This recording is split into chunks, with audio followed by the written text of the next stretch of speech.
There are four main rules for breathing during the swim that every swimmer must follow. And it doesn't matter what style of swimming you're using – doggy paddle, on the back, crawl, on the chest, breaststroke or butterfly. First rule – all inhales must be executed only through the mouth. There can be no breath in through the nose. This is not a yoga class.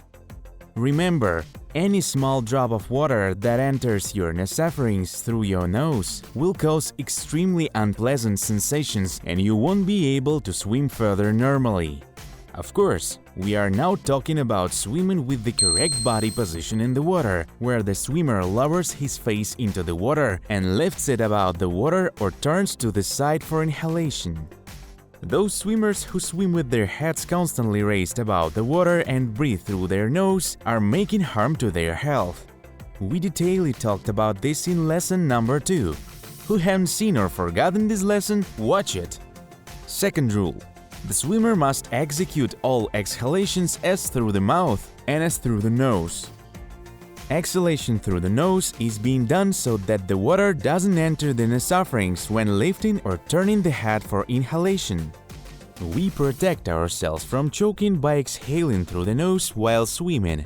I will add that there is a category of swimmers who find it easier to use a nose clip than constantly exhaling to the water while swimming. If you have no problem using a nose clip and want to protect your nose from water getting inside, use it while swimming. There's nothing wrong with that. Third rule. The intensity of inhalation and exhalation depends on the intensity of the swim. The faster the swimmer moves in the water, the more often and more intensively he must inhale and exhale.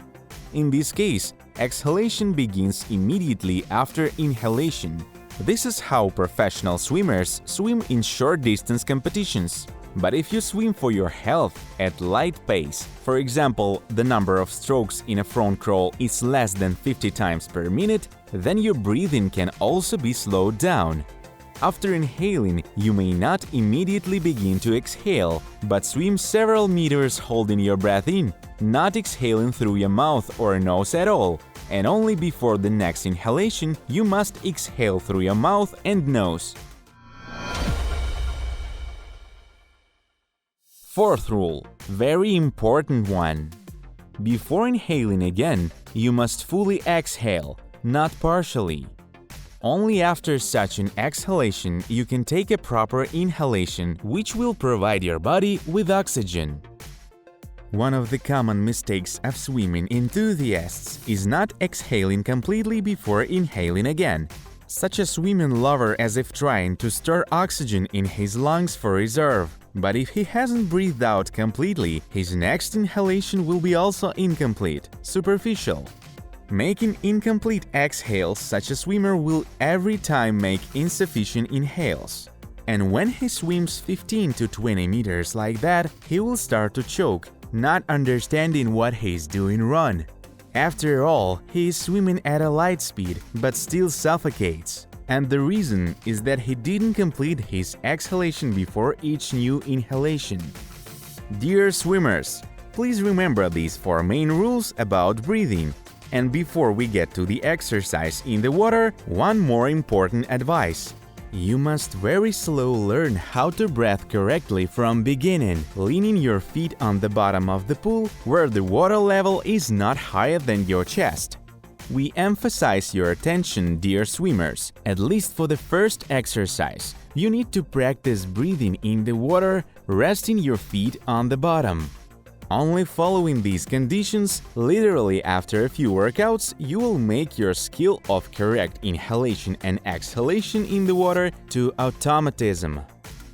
Now let's get down to training. Look and then repeat after us.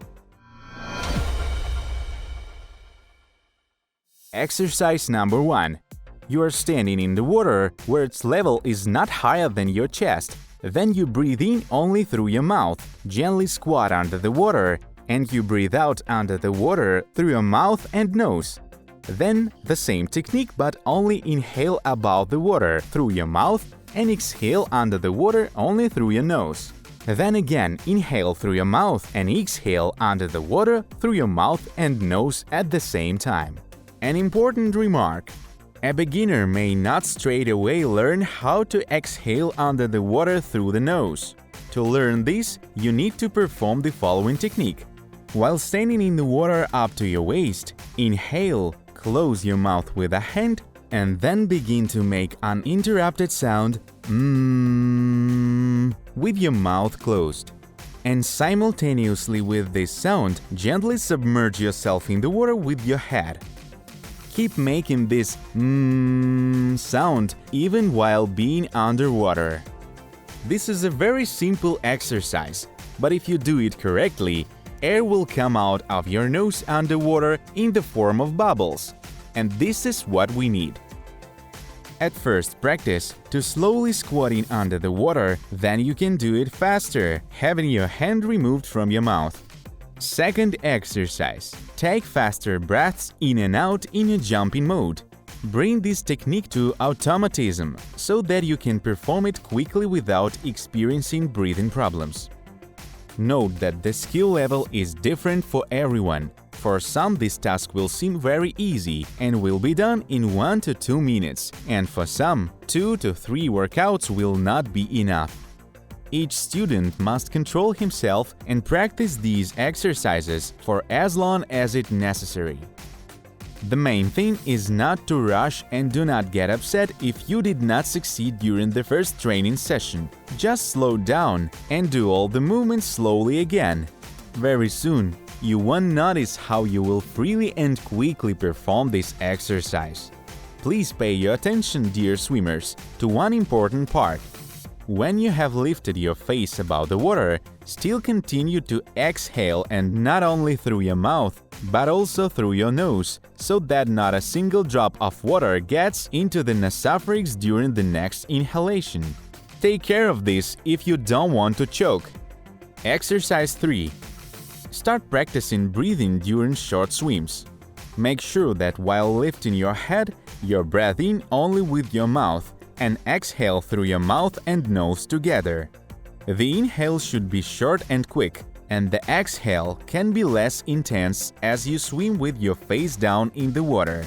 You may even not exhale for a while, but make sure that before inhaling, you exhale intensively in order to free your lungs for a new inhalation.